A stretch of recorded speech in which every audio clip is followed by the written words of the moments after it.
শুভ সকাল। প্রতিদিনের pre market আপডেটে আপনাদের স্বাগতম।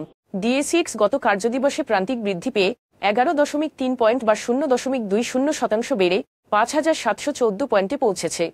বাজারের লেনদেন ছিল 625 কোটি টাকা, যা আগের দিনের তুলনায় 11.10% বেশি।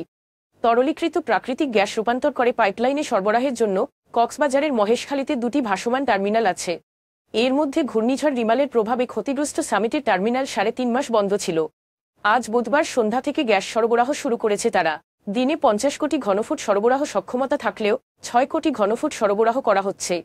শ্রম অসন্তোষ এবং আইন শৃঙ্খলা নিয়ে নিরাপত্তাজনিত উদ্বেগের কারণে বিদেশি বিনিয়োগকারীরা বাংলাদেশের উৎপাদন খাতে আস্থা হারাচ্ছে।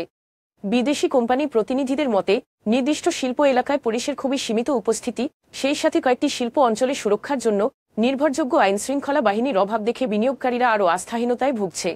Bangladesh securities and exchange commission stock মার্কেটে বড় পরিসরে শৃঙ্খলা কার্যকর করার জন্য তাদের সমন্বিত গ্রাহক অ্যাকাউন্টের ঘাটতি সহ ব্রোকারেজ হাউসগুলির বিরুদ্ধে কঠোর পদক্ষেপের ঘোষণা দিয়েছে।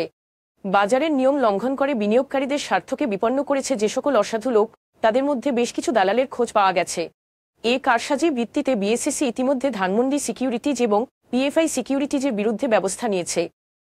পুঁজিবাজারে তালিকাভুক্ত বাংলাদেশ সাবমেরিন ক্যাবলস 2,21,33,333টি সাধারণ শেয়ার ইস্যু করবে। 10 টাকা অভিহিত মূল্যের প্রতিটি শেয়ার প্রিমিয়াম সহ 75 টাকা ইস্যু করা হবে। এই শেয়ার ইস্যুর অনুমোদন দিয়েছে নিয়ন্ত্রক সংস্থা Bangladesh securities and exchange commission. সরকার প্রদত্ত শেয়ার মানি জমার বিপরীতে ইস্যুকৃত এই সম্পূর্ণ শেয়ার বাংলাদেশ সরকারের ডাক, টেলিযোগাযোগ ও তথ্যপ্রযুক্তি মন্ত্রণালয়ের ডাক ও টেলিযোগাযোগ বিভাগের সচিবের অনুকূলে ইস্যু করা হবে।